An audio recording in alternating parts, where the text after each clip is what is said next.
We're reading chapter 57 from EVERNIGHT called What Goes Up.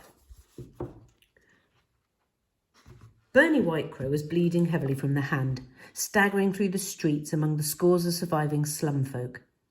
Nearby in the crowd, Rob Nielsen crouched down, clutching at an arrow lodged in his leg. The painted came from every street, every alleyway, flanked by their enchanted servants. They drew their bows and aimed. Bernie closed her eyes. "I'm coming, Magnus." Suddenly, everything stopped. One by one they looked up, the painted and the witches and the people of King's Haven, at the golden streak in the sky. Bernie smiled through her tears. Lara. The wind was in Lara's hair as Moonwing arrowed through the dark. She clung to him, looking down upon the city. For so long that place had been her world, and now it seemed so small. Up and up and up they went towards the EVERNIGHT, the demon in the sky. Still they climbed until the air became frighteningly thin. But Lara was not scared. Whatever happened, wherever she ended up, she had known love and friendship, and those things burned bright in her heart. She clung on as Moonwing rocketed unstoppingly onwards into a darkness so vast and ancient that Lara could not comprehend it.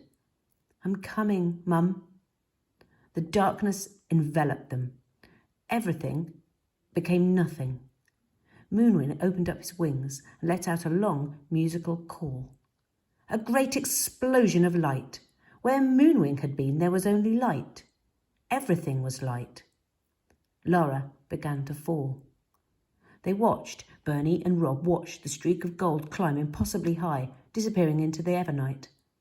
When it exploded, the flash was blinding, and they shielded their eyes. "Lara!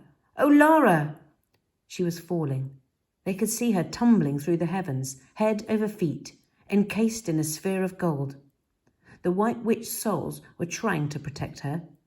It looked like a star was falling, down, down, down. She hit the ground a few streets away in the slums, and there were gasps and cries as the boom rang through the city. Smoke and dust billowed into the air. Then, quiet.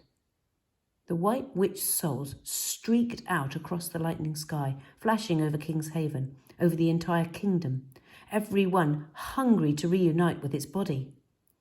On the frozen grass of the overgrown graveyard in Cinnamon Lane, Joe Littlefoot was helping Double Eight to his feet when the darkness of the clearing erupted with warm, golden warmth.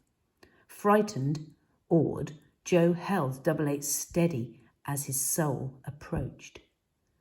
Bloodied and beaten, Double Eight reached disbelievingly out, like he thought he was imagining it. But the soul came closer and closer still until it touched Double Eight's chest, pushed through, and became a part of him for the first time since the day he was born. Double Eight's head shot back, and he sucked air into his lungs. Tears were flowing as he touched his chest, and a strange, wonderful feeling swelled in him, the feeling of being whole.